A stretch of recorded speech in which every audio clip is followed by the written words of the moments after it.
The NBA All-Star Game stunk, and we have to talk about it, so please prepare yourself because this segment will be the oldest I've ever sounded. The All-Star Game is supposed to be a showcase of the best players in the league going against each other that, in theory, appeals to all fans. I mean, everybody wants to see the best at what they do compete against each other. Now, of course, the expectation isn't that these guys get out there and kill themselves for our entertainment. It's an exhibition, obviously. But they play in preseason exhibition games and in off-season pickup games at a high level of competitiveness without risking it all like they might in a Game 7, so that shouldn't be too much to ask. And then, if it's a close game in the fourth quarter, maybe ramp up the intensity a little bit more. Now, how hard we expect you to play typically goes down the more you've accomplished in your career and as you get older, but some of the best to ever do it would still come out and go hard just to put on a show. And for the most part, that's how it was when I watched it growing up and even well into adulthood. In fact, the All-Star Game as I know it didn't die until 2017. The exact moment it died is right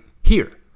As you can see, this is Steph Curry laying down on the court as Giannis flies in for a dunk.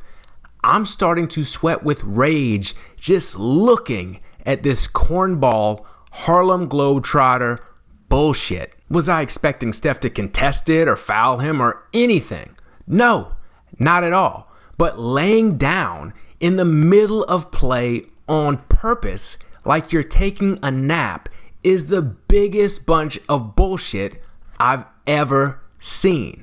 And honestly, it's a textbook move from someone who tries so hard to be funny, but always ends up being a cornball. This is the exact brand of humor Drake used in his video congratulating LeBron for breaking Kareem's record. And the whole weekend has been a bust for a while now. I used to love watching the celebrity game until they let Kevin Hart do his try-hard antics year after year. Now it's a full-blown circus with all kinds of wacky hijinks when I just want to see if one of the stars of CBS's True Lies, which premieres March 1st, can cross up Flo Rida.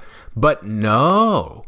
Thanks, Kevin. Then whatever the rookie-sophomore game is called now is an abomination. There were 73 different teams. I thought I was watching March Madness. Every rookie and every sophomore in the league got picked, I guess, and each got to play like a quarter or something. I honestly don't even know. Oh, and like the players in the celebrity game, they were mic'd up because nothing is more fun than listening to a conversation when one of the participants can barely hear the other and is completely focused on a different task. Then there's the three-point contest. Seems simple. 5 shots from 5 spots with a money ball at each rack. Whoever makes the most in a minute wins. Except now, there's a whole rack of money balls plus extra balls at different spots based on whichever corporate sponsor paid the most. Because someone was watching it one year and thought to themselves, okay, this is cool, but what if we had as much product placement as every Dwayne Johnson Instagram post ever?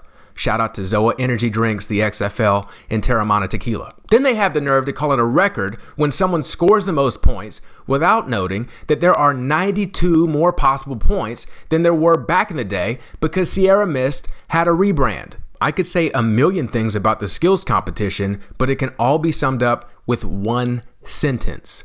Thanasis Antetokounmpo is an annual participant. And then they had to call up a G-Leaguer to save the dunk contest because stars won't compete in it. And when they do, Dwayne Wade's sorry ass ruins it with his terrible judging skills. Only person who scores worse than Dwayne is his son. Now the dunk contest is going to be hit or miss some years simply because we've seen so many dunks and there are limitations to what humans can do, but you used to at least have stars compete.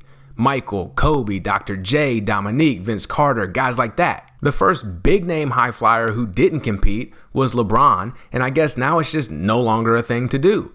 Ja Morant is the guy right now in terms of exciting high-flying players, but he's too busy pretending to be Tupac. So we're left with guys like Jericho Sims, who dunked with all the charisma and self-belief of me the first time I asked a girl out. But everything I just mentioned pales in comparison to what they've done to the actual All-Star game. They had the idea to let the top 2 vote getters not only be captains, but also pick their teams right before the game, like in a pickup game.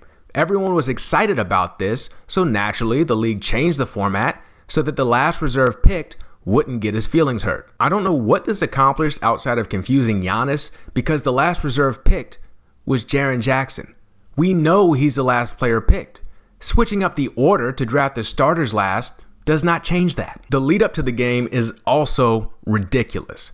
Luckily, no Steph Curry family game shows made an appearance, but Vin Diesel did for some reason, and they dragged the draft out for so long that Zion was almost healthy enough to play by the time they got finished with it. Once the game started, the players could not have cared less. You had a couple of guys trying a little bit, particularly Giannis, who I hate for bringing Thanasis everywhere, but that guy does not cheat the game at all. And LeBron, who has more than earned the right to coast at this point, actually hurt his hand trying to block a shot. Everyone played as much defense as Steph did when he laid down.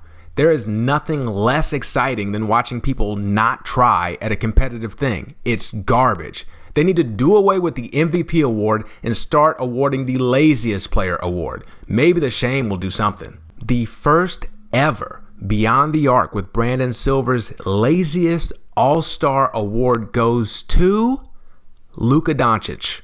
Look, I am a hair on my head away from turning into a full-blown Luka hater.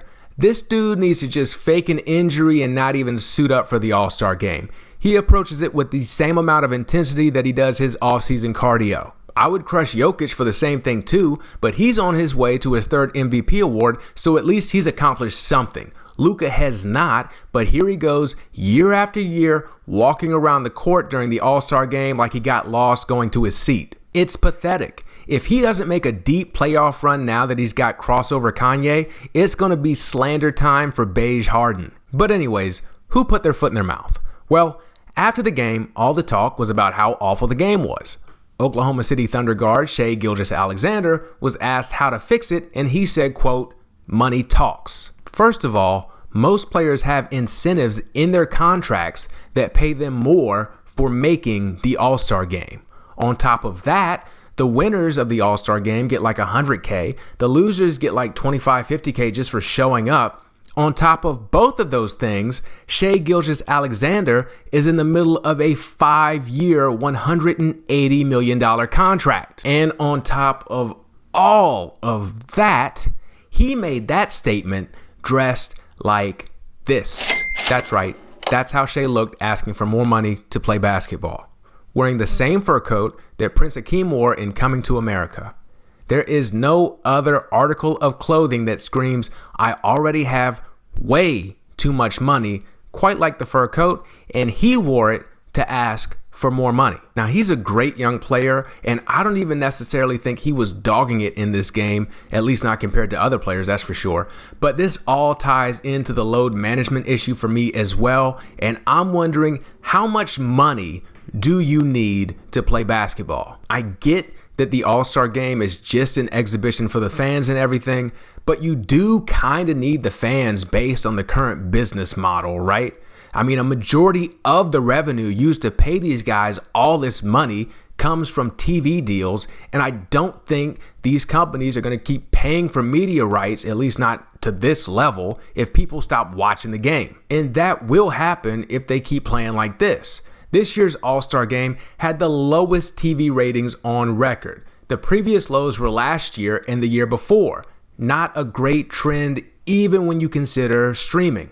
The ratings were lower than the ratings for the Pro Bowl, where they played flag football and water balloon toss games and all this stuff you'd see at a family reunion. In case you didn't believe I'm the voice of the people, All-Star Saturday night with the dunk contest, three-point contest, skills competition, as well as the rookie-sophomore game, or whatever that was on Friday night, also reached historic lows. The celebrity game ratings actually went up, but I have to assume that was a mistake. But the players have to understand that the reason they're getting paid is because it's a business, a very lucrative business, and the main product is the games. So not only do they have to play in the games, but they also have to look like they care when they play in the games. And most importantly, do not complain when you get more than the average American makes per year to show up and lose the All-Star game, that you need more money if people want you to actually try, especially if you're dressed like Dave Chappelle when he got Oprah pregnant when doing so. It's one thing to be empowered, but it's another to be entitled. These guys are paid to play basketball, and they're paid to do so in a way that is entertaining to fans.